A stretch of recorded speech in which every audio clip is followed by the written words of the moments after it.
How did the shooter know the healthcare CEO was going to be right here at this exact moment? I feel like this is a question that's been overlooked, with people being too caught up with why something like this would happen and the potential motive of the perpetrator. And from the day it happened, this frame became one of the most infamous in American history. It was actually taken, supposedly, as the man on screen flirted with a woman at the front desk of a New York City hostel when she asked to see his pretty smile. The FBI claimed that this is Luigi Mangione, a man whose family got wealthy dealing in healthcare. He has since become an interesting and controversial figure in popular culture, even becoming a folk hero to people who can't afford medical care, while ironically being a wealthy Ivy League university graduate. But the question remains, how did the shooter know exactly where to be and when to be there? So, Brian Thompson, the CEO, had flown in from Minnesota for the annual meeting between United Healthcare and its investors. This is not exactly a public event that the average person in Manhattan would know the time and day of, but I took into consideration that this conference has been in New York every year, at least since 2022, and it always started at the same time, 8 a.m. But they don't usually say the exact location of the meeting. It simply states that it will be held in New York. This infamous video was taken right as Thompson was approaching the New York Hilton Midtown Hotel, which was the hotel that hosted the meeting. So how did the shooter know that Brian was going to be right here an hour and 15 minutes before the meeting started? When Luigi was arrested, he was carrying a 3D printed pistol with a 3D printed silencer, and he was almost 300 miles away from the crime scene when he was caught. But his arrest only raises more questions. According to the police in Altoona, Pennsylvania, where he was arrested, Luigi Mangione,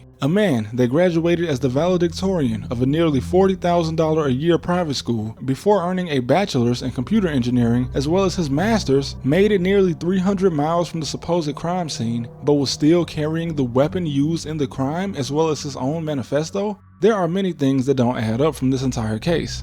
Why would this wealthy, educated man, in the prime of his life, not only commit murder, but do it in a way so sloppy that he got caught 3 days later with the murder weapon? I've seen several articles indicating that Luigi suffered from a spinal issue that somehow gives motive for the assassination of a healthcare CEO. But he had already had surgery to correct this issue, and it apparently was successful as he was posting on social media about his progress, and he had money because not long after, he was backpacking through Asia having the time of his life. He had some other health problems, but he wasn't even a client of United Healthcare, and he himself was born into a family that could actually afford to pay any medical expenses. And although his parents believed he was living in San Francisco, in 2024, he was actually living in Honolulu, Hawaii. So from February to December, he went from Hawaii, Thailand to India, and by December 4th, he was in Midtown Manhattan. Even if the shooter found the location of the meeting, how would he know when Brian would be arriving? The police claimed that Luigi had checked out of the hostel he was staying in on the 3rd. Brian Thompson arrived in New York on the 2nd. So assuming the shooter checked out of the hostel in the afternoon, was he tracking and following Thompson all night until the shooting? The feds even state that they have a video of the shooter taken around 5 a.m. near the Frederick Douglass housing complex on the Upper West Side. This is about 3 miles from the Hilton Hotel where Brian will be headed.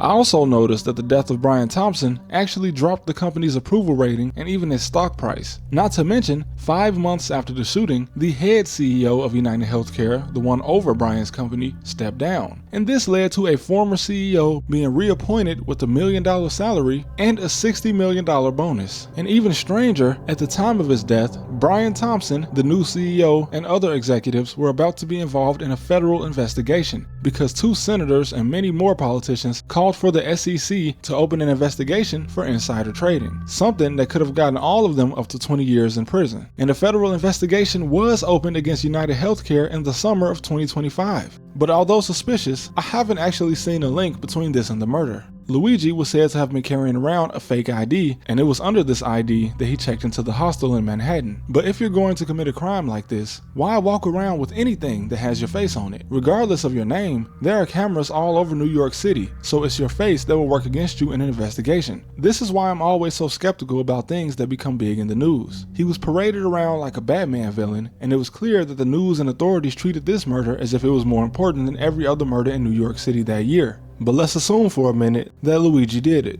and the manifesto was actually written by him, with his motive seemingly being American healthcare being more expensive than it is effective, and that, quote, these parasites had it coming. Now, it was reported by multiple sources, including the New York Post and the Daily Mail, that Luigi had been upset with the way a sick relative had been treated by the medical insurance industry. But who was this relative? Mangione's family is huge. His grandfather on his father's side had 10 children, so on just one side of his family alone, he had 9 aunts and uncles, along with several cousins. And I've seen a few pictures of him floating around that will suggest he was an advocate for good healthcare. Maybe he didn't like the way one of his relatives was treated. My only question with that is, what relative wouldn't be able to afford medical insurance? Assuming that's what the complaint was, allegedly, against the medical insurance industry. His father is said to still work in the family business, managing the family's huge real estate portfolio and elder care operations, while his mother is said to run her own boutique travel company. So, was it a distant cousin? So distant that his family wouldn't help them financially? If so, why was his grievance against the CEO and not his family? The manifesto provides a clear motive and the security footage is pretty damning. But the only explanation that will make sense as for why Luigi Mangione would commit such a crime is if he were an idiot. There is no debate that American healthcare is expensive and leaves a lot to be desired. But a wealthy kid potentially receiving a life sentence allegedly for a wrong that he has never personally felt because he has money doesn't change anything.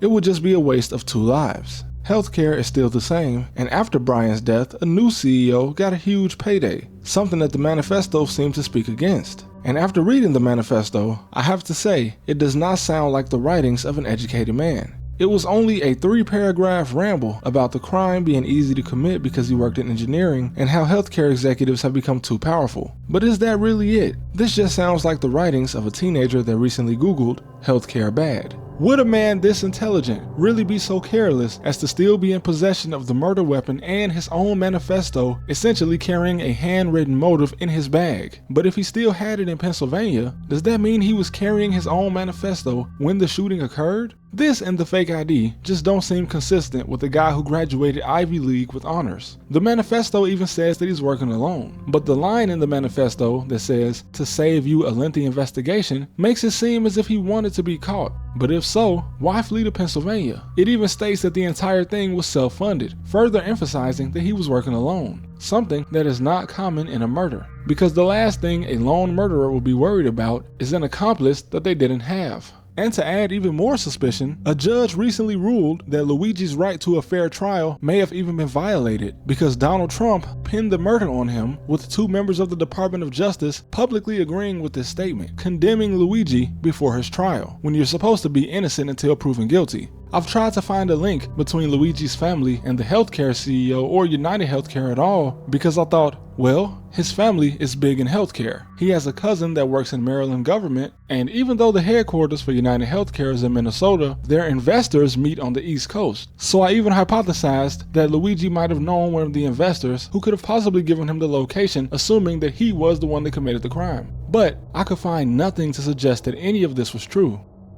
If anything, just let this video be a reminder that when something is this publicized, there's a good chance that we're not getting the entire story. A narrative was shoved down our throats that this is the guy that did it and he's guilty, even though this has to be one of the fastest murders solved in recent New York history. There have been plenty of murders in New York City that didn't have this much attention from law enforcement or the federal government.